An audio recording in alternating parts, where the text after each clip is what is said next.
vrai. Ce n'est pas un péché de ne pas être exaucé. Qui n'a pas été exaucé? Qui a prié et qui a senti que la prière n'est pas tellement forte?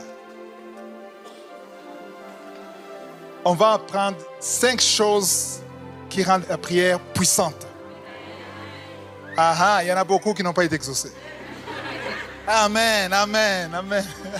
5 choses qui rendent la prière puissante. Amen. Il y a des prières et des prières. J'ai dit, il y a des prières et des prières. Toutes les prières n'ont pas la même force. Toutes les prières n'ont pas la même efficacité. Alléluia. C'est pour ça qu'on parle dans la Bible, la prière efficace, dit juste. Amen.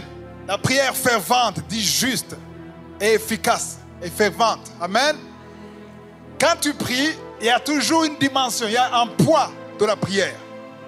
Il y a des prières qui sont fortes, qui sont lourdes, qui touchent le cœur de Dieu. Amen. Vous connaissez la femme qui a touché Jésus?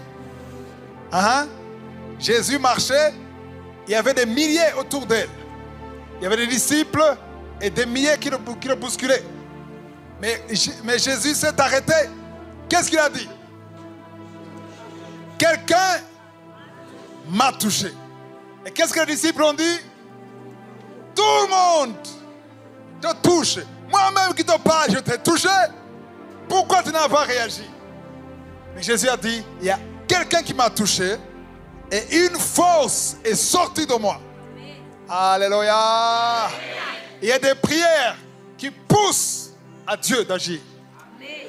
Et des prières auxquelles Jésus ne peut pas rester là. Il doit se lever. Alléluia. Parce que tu as touché quelque part. La femme se disait, si seulement je touche Jésus, je serai guéri.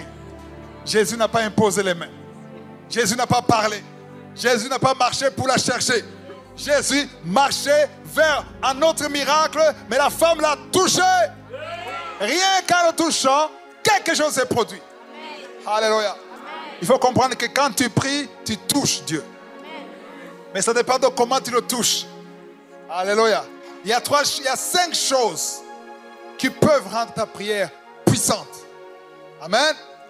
Et la première chose, c'est la sanctification. On ne parle plus de sanctification, on ne parle que de la foi.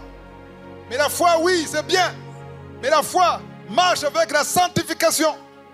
Pourquoi? Parce que la sanctification te permet d'entrer dans le lieu très saint.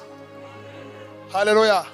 Pour entrer dans la maison de Dieu, dans le temple de Dieu, il y avait l'autel.